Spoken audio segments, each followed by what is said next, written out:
ჯანდაცვის სამინისტრო კლინიკებს რეგულაციების დასაკმაყოფილებლად დამატებით ვადას აძლევს. იმისთვის, რომ სამედიცინო დაწესებულებებმა სახელმწიფო საყოველთაო ჯანდაცვის პროგრამაში მონაწილეობის გაგრძელება შეძლონ, საერთაშორისო აკრედიტაცია უნდა გააჩნდეთ. ამისთვის, რომ მათ 2025 წლის 1 იანვრამდე ჰქონდათ. ჯანდაცვის სამინისტროს გადაწყვეტილებით კი იმ კლინიკებს, რომელთაც დადგენილ ვადებში საერთაშორისო სტანდარტის მიღება ვერ მოასწრეს, დამატებით რამდენიმე თვიანი ვადა მიეცემათ. 10-მდე არის რიცხვი კლინიკების დაწესებულებების რაოდენობა, სადაც აკრედიტაციის სირთულეები ამ თვალსაზრისით არის და ჩვენ ვფიქრობთ ამ თვალსაზრისით დავაწესოთ გამონაკლისი 200 კლინიკიდან საუბრობთ 10 კლინიკაზე, რომელსაც აქვს სირთულე და ვერ დაიწყეს. რაც შეეხება რიცხვს იმ დაწესებულების, რომელიც ალბათ მომდევნო წლის ამ პირველ რამდენიმე თვეში გაზაფხულამდე შეძლებენ ამ მოთხოვნების სრულად დაკმაყოფილებას, ჩვენი მოლოდინია, რომ მათი რიცხვი იქნება 3 ათეულს არ გადააჭარბებს. მინისტრის თქმით, როგორც კერძო, ისე სახელმწიფო კლინიკებმა საერთაშორისო აკრედიტაციის გავლა ფინანსური პრობლემების გამო ვერ შეძლეს. ჯანდაცვის ასოციაციის ინფორმაციით, სტანდარტების დანერგვა განსაკუთრებით რეგიონულ კლინიკებს გაუჭირდათ. ძირითადად გაუჭირდათ ალბათ რაიონულ კლინიკებს, რომლებიც ცალკე მდგომი, ანუ არაქსეურები.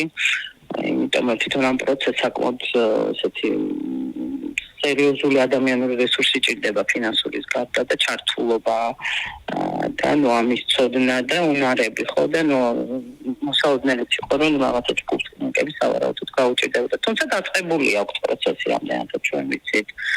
უბრალოდ ამ ვადებში ვერ ჩაეტიენ.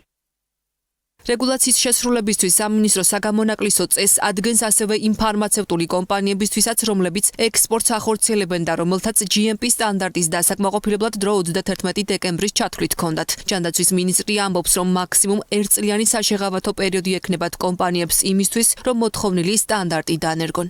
არიან ცალკეული კომპანიები, რომელთაც ასევე აქვთ გარკვეული რამდენიმე თვის დამატებით გამოყენების საჭიროება, ეს იმისთვის, რომ მათ შეძლონ ერთის მხრივ უწყვეტად საქმიანობის განხორციელება, ამ მიმართულებით საუბარია მხოლოდ საექსპორტო პროდუქციაზე, დაახლოებით 15 მილიონი ამერიკული დოლარის საექსპორტო პროდუქციაზეა საუბარი. სულ მცირე 10-15 ორგანიზაცია არის, რომელსაც რეალურად დაწყებული აქვს გადაიარაღებაც და პროცესები იმისთვის, რომ რეალურად საბოლოო ჯამში შეძლოს GMP სტანდარტის მოპოვება.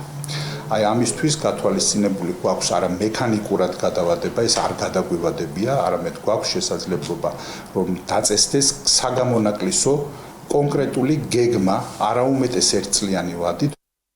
ფარმაცევტთა ასოციაციის ხელმძღვანელი ამბობს, რომ რეგულაციის გადავადება თავად ფარმაცევტულმა კომპანიებმა ითხოვეს. დამატებითი ვადის ამოწურვის შემდეგ კი ბაზარზე მოქმედ 4 კომპანიას, რომლებიც უკვე აკმაყოფილებენ კარგ საწარმოო პრაქტიკას, კიდევ 6-მდე კომპანია შეემატება.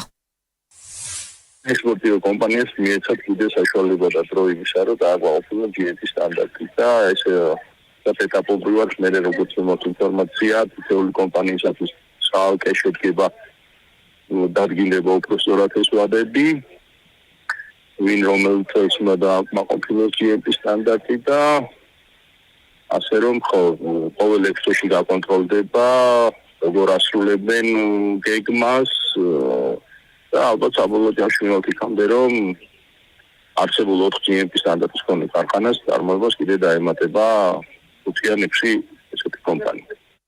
რეგულაციების შესრულებისთვის ჯანდაცვის სამინისტრო დამატებით დროს აძლევს ასევე სტომატოლოგიურ დაწესებულებებს, ამბულატორიებსა და ლაბორატორიებს, რომელთაც იანვრამდე სანებართვო პირობები უნდა დაეკმაყოფილებინათ.